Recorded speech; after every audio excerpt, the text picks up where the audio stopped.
কেউ যদি গীবত চলছে, কোথাও কারো দোষ চর্চা চলছে, পরনিন্দা চলছে, আর শুনতে থাকলো, পরনিন্দা কিন্তু ব্যক্তি জীবন পরনিন্দা সবসময় মনে রাখবেন, কিন্তু কারো যদি দোষের কারণে কারো ক্ষতির ভয় থাকে, তাহলে 6টি ক্ষেত্রে গীবত করা কখনো জায়েজ কখনো ওয়াজিব। শুধু জায়েজই নয়, এমন নবী রাহমাতুল্লাহ আলোচনা করেছেন। এই নয় যে সবসময় হারাম গীবত, সবসময় হারাম গীবত, কখন হারাম তাহলে জানতে হবে। এখানে কোনো অবিবাহিত ছেলে আছে না? নেই, সব মাশাআল্লাহ বিবাহিত। কে? এই যে আছে মাশাআল্লাহ। আর এই ছেলেটা বিয়ে করবে, তাকে ধরেন আমাদের এই যে জাকির আছে, তার কোন আত্মীয় একটা মেয়ে পায়গাম দিয়েছে, আর ওই ছেলের মাশাআল্লাহ ঘনিষ্ঠ বা রুমে থাকে, অথবা ওই গ্রামের হচ্ছে জামাল। এখন জামালকে জিজ্ঞেস করছে যে আমি তো মেয়ে বিয়ে দিতে চাই বা বোন বিয়ে দিতে চাই, আমার বংশের আছে, তো এই ছেলেটা তোমার গ্রামের অথবা তোমার রুমমেট কেমন ছেলে? ছেলে খারাপ, আল্লাহ না করে খারাপ, খারাপ নয় কিন্তু ধরে নিল খারাপ, তাহলে বলা ফরজ। না বললে খারাপ ছেলে খপ্পরে পড়ে যাবে, ফেসে যাবে কে? এটা নিরীহ মেয়ে। বোঝা গেছে না? ব্যবসা করা, দুজনে ব্যবসা করবেন, আর আমি চিনি যে এই লোকটা এত হাত ভারী, কত লোকের টাকা যে মেরে রেখেছে, এরকম মেলা চিনি আমাদের ছাত্র ভাইদেরকে চিনি, কিন্তু এইখানে মাশাআল্লাহ এই বড় দাঁড়িয়ে মাশাআল্লাহ কত লোকের টাকা মেরে রেখেছে। 1 মাস 2 মাস বলে নিয়েছে, ও হয়ে গেল কয়েক বছর। এখন আমি চিনি, আর আমাকে জিজ্ঞেস করছেন এসে যে ওর সাথে ব্যবসা করা যাবে? আমি বলবো অসুবিধা নেই, বলে দেবো নাকি? হারাম, জাহান্নামে যেতে হবে, কারণ আপনাকে ফাঁসিয়ে দিলাম, আপনাকে মুসিবতে ফেলে দিলাম। আমার জন্য তখন ফরজ গীবত করা, যে এই লোক এর হাতে টাকা পড়ে গেলে একেবারে মানে দাড়িতে ধোকা খেও না, দাড়িতে ধোকা খেও না, এই সেন্টারে নিয়মিত আসে মানে ধোকা খেও না, আমার চারপাশে ঘুরছে মানে ধোকা খেও না। কথা বোঝা গেছে? জি। তো আচ্ছা, যদি দুনিয়ার ক্ষেত্রে দুটো উদাহরণ দিলাম, এই ক্ষেত্রে যদি ওয়াজিব হয়ে যায় গীবত করা, যদি আপনাদেরকে কেউ মাজারের রাস্তা দেখায়, জঙ্গিদের রাস্তা দেখায়, বক্তা, বাংলাদেশে মেলা বক্তা আছে, কেউ মাজারের রাস্তা দেখাচ্ছে, কেউ জঙ্গিদের রাস্তা দেখাচ্ছে, কেউ রাস্তাঘাটে নেমে ভাঙচুর করাকে জেহাদ বলছে, এখন ওদের থেকে যদি সতর্ক না করি, তখন তো জাহান্নামের রাস্তায় ছেড়ে দিলাম, বলতে হবে না? বলা ফরজ। জি।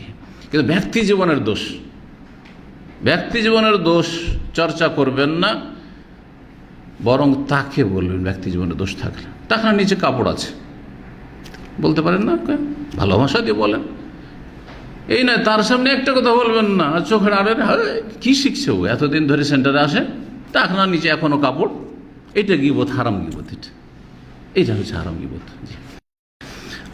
এইরকম অনেক আছে, অধিকাংশ গীবতই হারাম, কিন্তু শুধু 6টি ক্ষেত্রে প্রয়োজনে জায়েজ, আবার কখনো কখনো ওয়াজিব।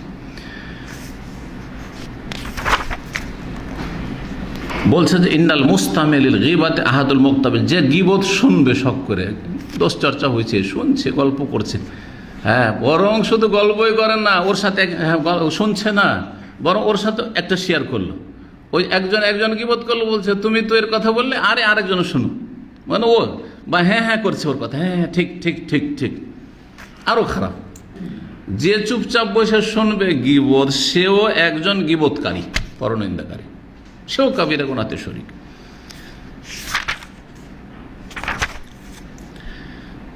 আচ্ছা, গীবত হচ্ছে কোথাও, আর আজকাল যেখানে সেখানে গীবত, খেতে বসেন, ভালো কথা কমই হয়েছে, কিন্তু কোনো না কোনো লোকের দোষচর্চা হচ্ছে, বুঝছেন না?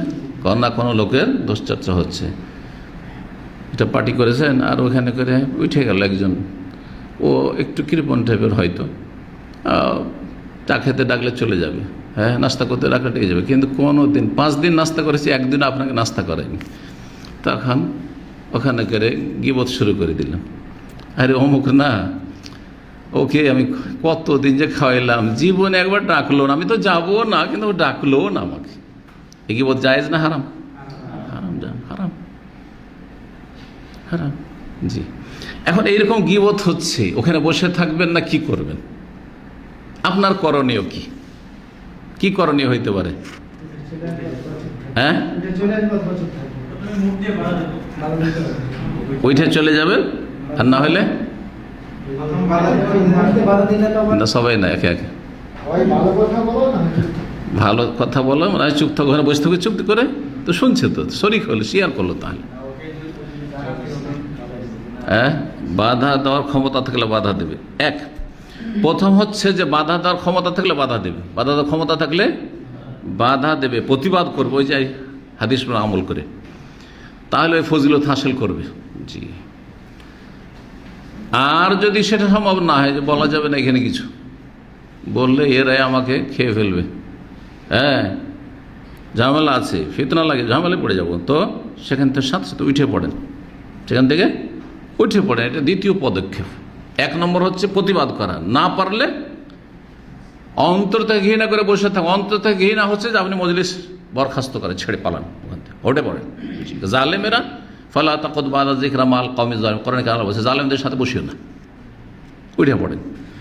কখনো কখনো এমন জালেম প্রশাসনের সামনে বসে আছে যে উঠাও মুশকিল, উঠলেও খবর আছে, তখন কি করবেন? তৃতীয় অবস্থা বলছেন, তৃতীয় অবস্থা হচ্ছে আউল ইনকারু বিল কলবি, অন্তর থেকে তখন ঘৃণা করা, আউল কারাহাতুল কওল, তাদের কথাগুলিকে ঘৃণা করা, যদি প্রতিবাদও না করতে পারে, আউল কিয়াম, উঠতেও না পারে, উঠতেও না পারে।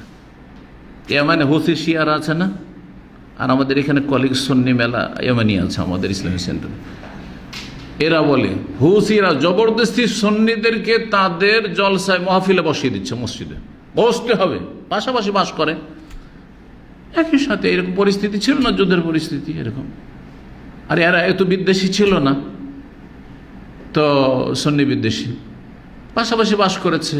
এখন জবরদস্তি আসতে হবে, যদি না যায় তো বাড়ি থেকে মেরে চলে আসবে, গুলি করে দিয়ে চলে আসবে, এসে বসতে হবে। যেমনই মাহফিলে এসে বসলো, তাদের মাহফিল হচ্ছে, শিয়াদের মাহফিলই হচ্ছে সাহাবাকে গাল দেওয়া, নওজুবিল্লাহ, মা আয়েশা রাদিয়াল্লাহু তাআলাকে গাল দেওয়া, আবু বকর রাদিয়াল্লাহু তাআলাকে গাল দেওয়া, বিশেষভাবে ওমর রাদিয়াল্লাহু তাআলাকে গাল দেওয়া, উসমান রাদিয়াল্লাহু তাআলাকে গাল দেওয়া। এখন এখান থেকে যদি উঠে মেরে ফেলে দেবে, যদি না আসে তো মেরে ফেলে দেবে, প্রতিবাদ করা অসম্ভব, তো কি করবে এইরকম পরিস্থিতিতে? এমন উপায় নেই, তাহলে অন্তর থেকে ঘৃণা করে বসে থাকবে জান বাঁচাবার জন্য, এইরকম পরিস্থিতি হইলে।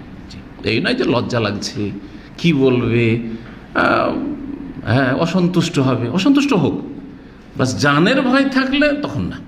জানের ভয়, জুলমের শিকার হয়ে যাবেন, জেলে এমনি নির্দোষী মানুষ আপনাকে দোষে ফাঁসিয়ে দিবে, কোনো একটা কেস দিয়ে ফাঁসিয়ে দিবে, এইগুলো হচ্ছে ওজোর, যে যখন অন্যায়ের জায়গাতে বসে থাকতে পারবেন। জি, আল্লাহ হেফাজত করেন। ৩৫০০+ সহি ইসলামিক বই, বিশ্বাসের পথে নির্ভরযোগ্য ঠিকানা ইখলাস লাইব্রেরি। সংগ্রহ করুন আজই, ভিজিট করুন আমাদের ওয়েবসাইট।